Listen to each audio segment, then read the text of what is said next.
What's good, Commanders fans? Still in shock about yesterday, man. It's crazy with Brian Robinson, but he is in good spirits. He posted something on his Instagram story saying that surgery went well.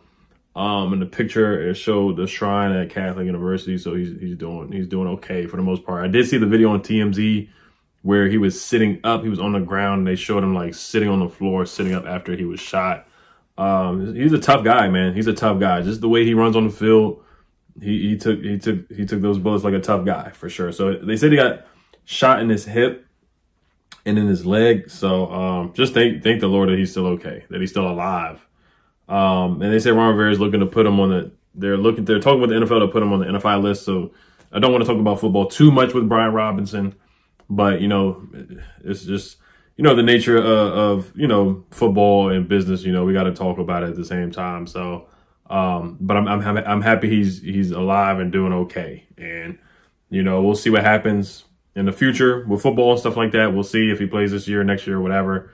But the main thing is that he's alive and well right now. So, all right. Yeah, he was shot in the glute and lower leg. The gun that was used was a 43X Glock or a Glock 43X. That's what Matt Paris said, according to the DC Police Department. He was going to get crabs, and he wasn't at Ben's Chili Bowl. So that's more information that came out. So I saw some other reports that a lady was with him. I'm not sure if that's true or not. But like I said, I'm not going to speak on rumors and stuff like that and speculate and whatnot. So that's not what I'm going to do. But to get to the 53-man roster here, so I'm going to make this pretty quick, man. There's really not many surprise cuts. Like, to be honest, the only surprise cut I could really see, the surprise cut to me already happened was Troy Apke. Like, that was the surprise cut to me.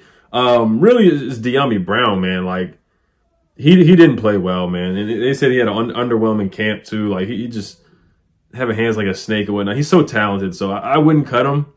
But you just let him know, Ron Rivera's gotta let him know, hey man, this year, if it's another underwhelming year, then you are definitely on the cutting block next season. Like, we will definitely draft another receiver in the 3rd or 4th round or sign another receiver in free agency because we already got Jahan, we got Terry, and we got Curtis Samuel. If Curtis is here next year, we'll see what happens with that, with him too. Cam Sims. So other guys are moving above you. Like, honestly, Dax Milne had a better preseason than Dyami Brown. Alex Erickson had a better preseason than Dyami Brown as well, to be honest with you. Now, Dyami, the thing, he gets open, but he's got to finish it. It's almost like a guy that, can get to the basket and one crossover, Allen Iverson type moves, but you get to the basket and you don't finish. $100 move, but a 10-cent shot. $100 route getting open, but a 10-cent finish with catching the football. So, of course, I'll start with the quarterbacks. Carson Wentz, Taylor Heineke, Sam Howell. Move on from that. It's pretty cut and dry. They don't really have a fourth. They don't have like a Steven Montez this year. It was supposed to be Cole Kelly, but, I don't even know who they're going to have on the practice squad, to be honest. But Sam Howell, he needs to dress, in my opinion. I think, but if he is holding a clipboard, it is what it is. Hopefully Carson Wentz does what he's supposed to do, and he's the franchise guy for maybe the next 2 or 3 years. But if not, man, Sam Howell, he definitely could be the future for sure, man. I love what I saw in the preseason. I'm not even going to sugarcoat it. I really like what I saw in preseason. I did. And I like what I saw at Carolina. He was my #1 rated quarterback. I had him above Matt Corral. I had him just with Kenny Pickett. Him and Kenny Pickett were tied for first for me. I just like that Sam did more with less. Matt Corral, a lot of guys were wide open over the middle of the field. Malik Willis, I liked him, but I was like, okay, is Scott Turner going to change his offense for Malik Willis? Is he going to do that? Is he going to do what the Ravens had to do for Lamar Jackson and what we did for RG3 back in 2012 or Colin Kaepernick with the Niners? Is Scott Turner going to do something like that? And I was like, I don't know if we're the best place to develop Malik Willis, to be honest with you. So those are the 3 quarterbacks. Taylor Heineke, of course, is your backup. Carson Wentz is the starter. Wide receivers, Terry, Curtis, easy. Jahan, easy. Cam Sims, easily there, of course. Dax Milne is there. And Dyami Brown. Those are my 6. I got 6 guys. I was thinking about going with 7. I like Alex Erickson, man. I wouldn't mind him being on the roster. I thought he did just as good as Dax Milne, to be honest with you. I thought he caught every pass that came his way. I thought he was solid as a punt returner. And I thought he moved the chains too, man. Him and Sam Howell had a nice connection too. Margaret Mitchell, I like him, but he's going to be on the practice squad in my opinion. Matt Cole's not going to make the roster. Same thing with Kyrie McGowan. Practice squad guys. Running backs. This is where it gets tricky, of course. Brian Robinson, most likely on the NFI, on the NFL injury list. He automatically has to miss 4 games if he's on that list.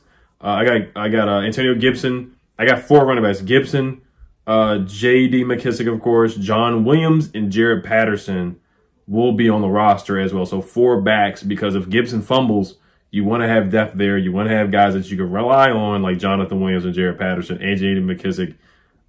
If you have to bench Gibson for fumbling, then so be it. And let J.D. rock out, let John Williams rock out, let Jared Patterson rock out. Something's in the water with Jared Patterson, PG County. So let them rock out if he fumbles, man. You got to put the pressure on Antonio Gibson for real. Seriously, let him know that you're not playing around. So Ron Rivera's got to send a message. So John Williams is good on special teams. He did practice today too. And Jared Patterson, he played well in the other game against the Ravens. He did. And he's a good back, man. He needs more opportunities.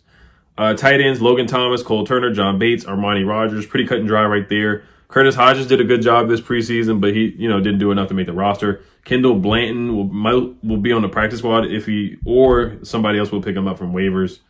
Offensive line, cut and dry. Our starters, Leno, Cosme, Rouye at center, Trey Turner at guard, Norwell at guard, Cornelius Lucas is backup, Wes Schweitzer is a backup guard / center, Sadiq Charles is a backup / guard center, Chris Paul. Other guys that could possibly make the rosters like Aaron Montero.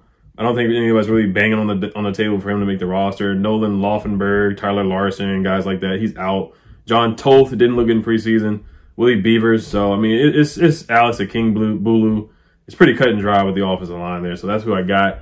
So I got 26 guys on offense making a roster. Now transitioning to the defensive side. Of course, your first starting 4, your 4D linemen, Montez Sweat, John Allen, Deron Payne, and Casey Toohill. I think Casey Toohill is going to start, but I would start Shaka Toney with Chase Young being out on the PUP list.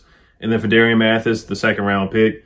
Daniel Wise played well, so I got him making the roster as an interior defensive lineman. F.A. Obata, the Commander, the former Panther, I got him making the roster, of course, with the ties to Ron Rivera and James Smith-Williams. So that's 1, 2, 3, 4, 5, 6, 7, 8, 9. Yeah, and then David Bada will make it too because of the international program. So he won't really count to the roster, but he's just going to be put on the roster. Cole Holcomb for the linebackers. They got 4 linebackers. They need to pick up somebody on the waiver wire. They really do. They need to get some more depth at the linebacker position. So don't take too much stock into this 53-man roster because stuff definitely can change in 2 weeks or 3 weeks from the first season game of September 11th. So Cole Holcomb, Jamin Davis, David Mayo, Khalid Hudson, Milo Eifler on the practice squad. They just need more guys, man. They need more depth. They need more talent too, to be honest, as well. Corners, I got 5 corners. Will Jack III, Kendall Fuller, Ben St. Juste, of course, Danny Johnson, Corn Elder, and Christian Holmes. So actually, hold on, that's 1, 2, 3, 4, 5, 6. I got 6 corners. Christian Holmes making a roster, the rookie.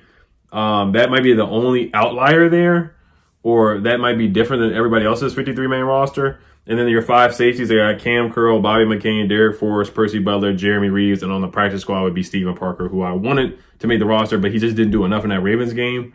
But Jeremy Reeves, he deserved a roster spot. He did. Safety depth, we need some safety depth too, to be honest. We might have to pick up somebody from the waiver wire too. I know the Eagles just cut Jaquiski Tart. I know he's not the greatest safety in the world. Linebacker, I know they're going to take a look. They probably will take a look. If AJ Klein's still a free agent, I wouldn't be surprised if they sign him. Joe Schobert is a free agent too at the linebacker spot. In special teams, of course, you got Tress Way, the GOAT, Cameron Cheeseman, and Sly Guy. Sly Guy's got to pick it up though. He's got to make these kicks, man. He's starting to scare me. He's starting to concern me. He really is. So that's who I got on the 53-man roster. You guys let me know what you guys think. If anybody's different. Do you have De'Ami Brown getting cut? Do you have Jared Patterson making a roster? Those are the only ones where it's like, oh, you might have a question mark or something. Like Alex Erickson, do you have him making a roster? And that's really it. That's really it right there. And then some of the D linemen might be like a toss-up or something like that. But other than that, it's a cut and dry. It's going to be kind of a boring 53-man roster day. Like, it's not going to be like any surprise cuts, in my opinion, like that. All right, you guys let me know what you guys think. Hail to Commanders. Peace.